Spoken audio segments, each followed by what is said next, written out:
When I was growing up, my mom had sold her jewelry for me to be able to go to school. And where I come from, a girl's education is really not important.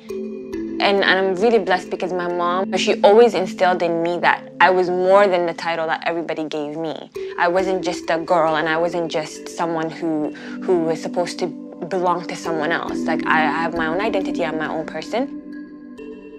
I grew up like a regular kid. I didn't really see my life as someone who lived in poverty or someone who grew up in it. But now that I'm an adult looking back on it, I'm like, oh wow, my life was a lot different than the average person, I guess.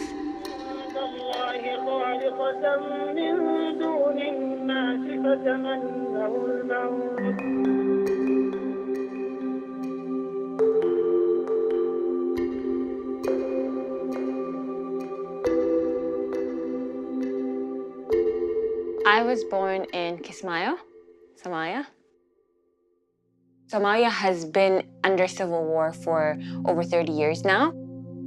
All I just remember is that we had to flee and we had to leave, and we crossed the border to Kenya, and then we stayed there for a few nights. And we crossed the border again to Uganda, where we gave ourselves up as asylum seekers.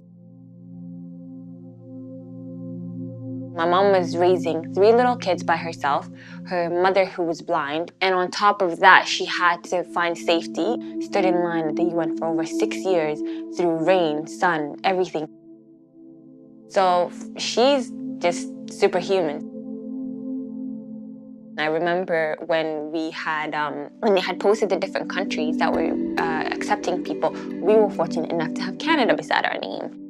And I remember getting on the plane. I sat beside my grandma because I was my mom's little helper my whole life. At the age of 8 years old is when I started to take care of my grandma. My grandma, my favorite person in the whole world. She was my best friend. My grandma was the person that I would run to whenever I got in trouble with my mom. I would run and I'd be like, ayeyo, ayeyo, saying, Grandma, Grandma, I did something, don't tell Hoyo. She was blind for over 16 years of her life. And I think because I know that I was one of the only people that she had seen before she had lost her sight in terms of her grandkids, it made me a lot closer to her because I felt like we had that special connection. I always prayed, I was like, God, if my grandma is gonna pass before I reach a certain point in my life, please make sure that I'm present and make sure that I'm the last person that she gets to see because I was the first person she got to see. That's what I prayed for, and it did come true. So we had been in the hospital for about 4 days, and I ended up staying with her every single night. And I remember the time that they had announced that she was gone. We both went to her, we sat beside her, my mom had read Quran on her, and we had shut her eyes, and at 7 a.m., she was gone.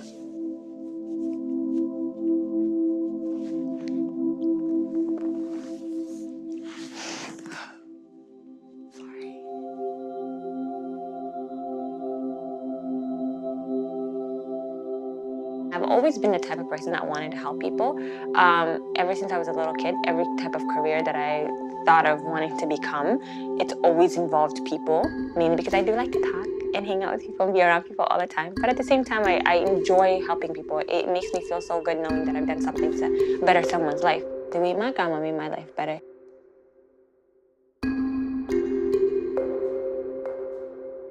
We moved to Chandler in July of 2011 when my grandmother had passed away. And when we moved here, it was really nice because the community was really loud. Kids were always running around. People were always out into the streets. But Chandler had that rep of, in the city, very dangerous neighborhood. You don't really go to Chandler. But I didn't understand that because to me it was safe. But I remember seeing a lot of kids just loitering and standing around and cop cars coming in and out of the place. I just had this burning feeling inside of me of wanting to find out what these kids are doing and figuring out how I can help them. And I also really wanted to change people's minds about the narrative that they have given this community because it wasn't what people on the outside had thought. I remember walking into the community center. I went straight to the front desk and I was like, hi, my name is Umi. I really want to get involved and I want to figure out how I can contribute to this community. I started working as a program assistant, and I basically ran their homework program. I worked with youth in cooking program, and that's when I realized I really do have a passion for this. I have a passion for getting involved, getting to know people, sharing people's stories, because I have so many people whose stories that I share who made me who I am. The things that I hope for the future are to continue to be the person that I am, to gain as much knowledge as I possibly can, and to pretty much just keep on doing what it is that I'm doing, connect with people, find out how I can make people's lives better. For my mom, I hope to give her the world, and for her to see me follow my dreams the way that she had fought so hard for me to. When I look at my life and I see the things that I'm trying to accomplish and the places that I'm trying to go, I just always remember in the back of my mind why I came here, how I got here. And she's a driving force for who I am.